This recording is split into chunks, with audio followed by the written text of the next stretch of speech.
Hello అందరికీ, welcome back to my channel. నేను మీ తేజ. అందరూ ఎలా ఉన్నారండి? నేనైతే చాలా బాగున్నాను.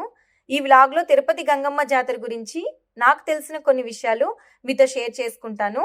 ఫస్ట్ టైం నా ఛానల్ చూసినట్లయితే సబ్స్క్రైబ్ చేసుకోండి. వీడియో ఎక్కడ స్కిప్ చేయకుండా కంప్లీట్గా చూడండి. తిరుపతిలో జరిగే గంగమ్మ జాతర అన్ని జాతరల కన్నా చాలా ప్రత్యేకమైనది. ఎందుకంటే ఎక్కడైనా జాతర 1-2 రోజుల్లో ముగిస్తే తిరుపతిలో జరిగే గంగ జాతర మాత్రం 7 రోజుల పాటు జరుగుతుంది. మా తిరుపతి గంగమ్మ జాతరకు 900 ఏళ్ల చరిత్ర ఉంది. జాతర ముందు రోజు తిరుపతిలో చాటింపు వేస్తారు. ఒకసారి చాటింపు వేస్తే ఆ రోజు నుంచి గ్రామస్తులు ఎవరు బయటికి వెళ్లరు. బంధువులు కూడా ఊరి సరిహద్దులు దాటకూడదని ఇక్కడి నియమం. చిన్నపిల్లల నుంచి పెద్దవాళ్ళ వరకు రోజుకో వేషం వేసుకొని గంగమ్మను బూతులు తిడుతూ ఆలయానికి చేరుకుంటారు. బైరాగి వేషం, గారెడి వేషం, కోమటి వేషం, దొర వేషం, మాతంగి వేషం.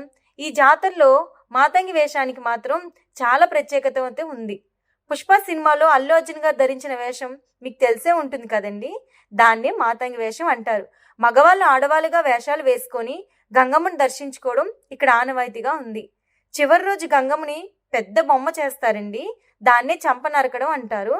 అంటే మనం ఏ విధంగా వినాయకుని పూజించి నిమజ్జనం చేసి నీళ్ళలో కలుపుతామో అలాగే గంగమ్మని నీళ్ళలో కలపకుండా బొమ్మకి ఉన్న మట్టిని పీకి బయట వేస్తారు. ఆ మట్టి కోసం భక్తులంతా ఎగబడతారు. ఆ మట్టిని ఇంటికి తీసుకువెళ్తారు. ఎందుకంటే త్వరగా వ్యాధులు తగ్గిపోతాయని, తర్వాత పంటలు బాగా పండుతాయని, సంపద బాగా చేకూరుతుందని ఇక్కడ నమ్మకం. సో ఇదండి గంగమ్మ జాతర విశిష్టత గురించి నాకు తెలిసిన కొన్ని విషయాలు. సో ఇప్పుడైతే టైం నైట్ 1:30 అయింది. ఇంట్లో ప్రసాదం ప్రిపేర్ చేసి పూజ చేసుకొని పొంగల్ పట్టుకొని అమ్మవారిని దర్శించడానికి గంగమ్మ గుడికి వెళ్తున్నాము. ఎవ్రీ ఇయర్ మేము ఎట్ట పొంగల్ పెడతామండి. ఈ ఇయర్ ఎలా పొంగల్ పెట్టామో ఈ వీడియోలో చూసేయండి. ఇప్పుడైతే గంగమ్మకి పొంగల్ పెడుతున్నాము. వేప కొమ్మల పైన విస్తరాకు వేసి చుట్టూ పసుపు కుంకుమ జల్లాలి. ఇంట్లో చేసిన ప్రసాదం విస్తరాకు పైన వేసి అమ్మవారికి సమర్పించాలి. మీరు చూస్తున్నారు కదండి, దీన్నే పిండి ప్రమిదలు అంటారు. అమ్మవారికి చీర, పూలు, ఆకు, ఒక్క, అరటిపళ్ళు తాంబూలం పెట్టాలి. ఈ పిండి ప్రమిదల్లో కొంచెం నెయ్యి పోసుకొని ఒత్తి వేసుకొని దీపాలు వెలిగించుకోవాలి. దీన్నే పిండి దీపాలు అంటారు. ఒక పిండి దీపం అమ్మవారి దగ్గర వెలిగించాలి. రెండో దీపం మనం తెచ్చుకున్న తట్టలో పెట్టుకోవాలి. మనం ఇంటికి వెళ్ళేంత వరకు దీపం ఆరకుండా చూసుకోవాలి.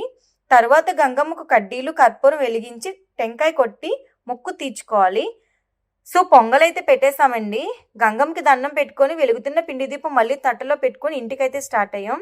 చూసారు కదండి, పిండి దీపం ఆరకుండా ఇంటికైతే వచ్చేసాం. సో ఇక వంటలైతే స్టార్ట్ చేయాలి. ఎందుకంటే బంధువులందరినీ భోజనానికి పిలిచాము. ఇప్పుడైతే వంటలు స్టార్ట్ అయ్యాయి. ఏమేం చేసామో నాతో పాటు మీరు చూసేయండి. ఈ వీడియో అయితే ఇక్కడితో ఎండ్ చేస్తున్నాను. వీడియో నచ్చినట్లయితే లైక్ చేయండి. మళ్ళీ ఒక మంచి కంటెంట్తో అయితే మీ ముందుకు వస్తాను. Bye bye.